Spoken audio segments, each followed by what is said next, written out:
hinawakan yung mukha ng papa ko. Parang ano ang ginanyan niya, parang tapos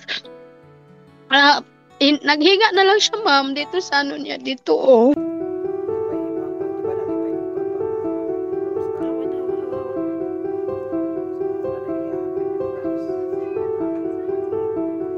Hawa na dia. Wala na masabi dia.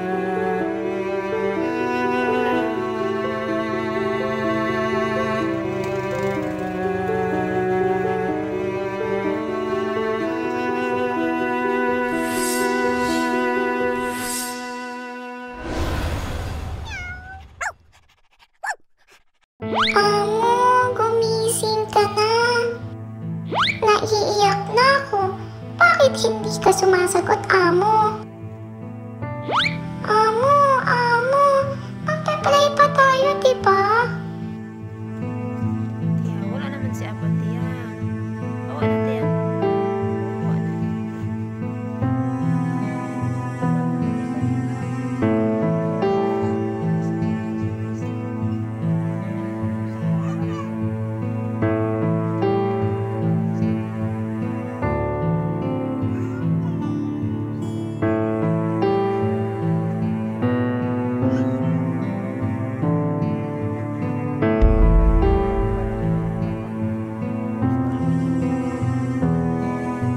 parang gusto niyang kausapin ng papa ko na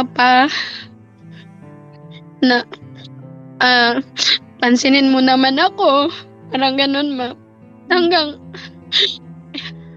mga ilang minutes, ma'am, na hindi na niya hinawakan yung mukha ng papa ko.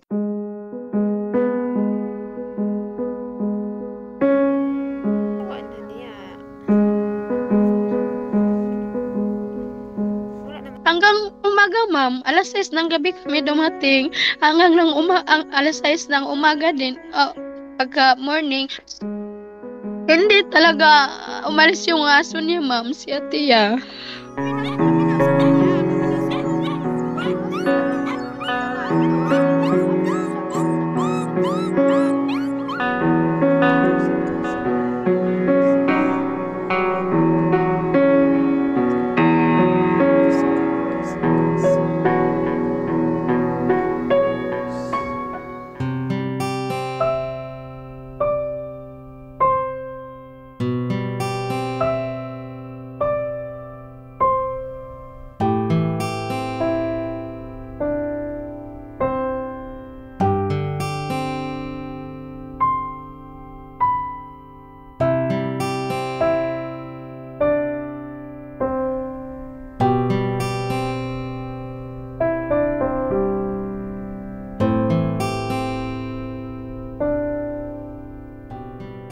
Hinawakan ng kamay, hawakan ng mukha ng papa ko. Akala niya buhay pa. Patay talaga, sabi. Pagka hindi napansin, natural, patay na. Palaging si Atiya parang kausapin niya yung papa ko na Amo, mamimiss kita.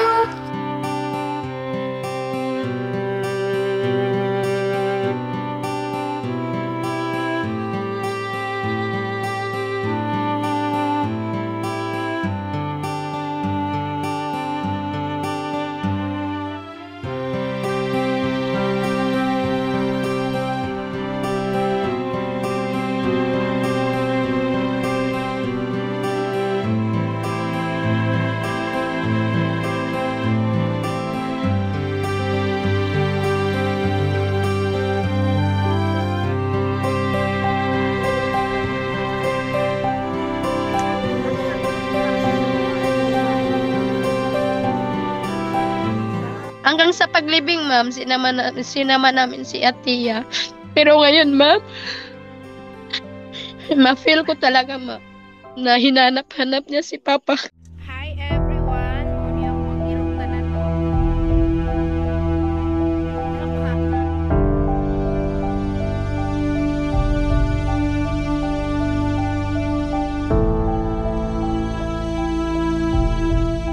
talaga siya mag-look sa tarpaulin ng papa ko. Parang kausapin niya yung tarpaulin, ma'am. Meron akong time na lambingin ko si Atiya. Sabi ko, Atiya, namimiss mo na ba si Papa? Magsabi na rin ako na, Atiya, namiss ko rin talaga si Papa, Atiya. Yung gusto mong kausapin, ma'am, na hindi mo na talaga siya makikita.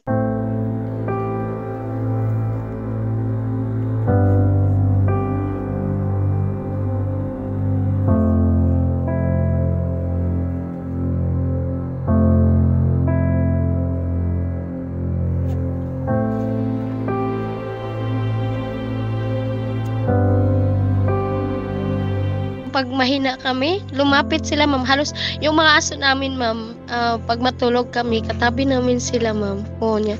Yun po ang number 1 na nag-comfort po sa amin.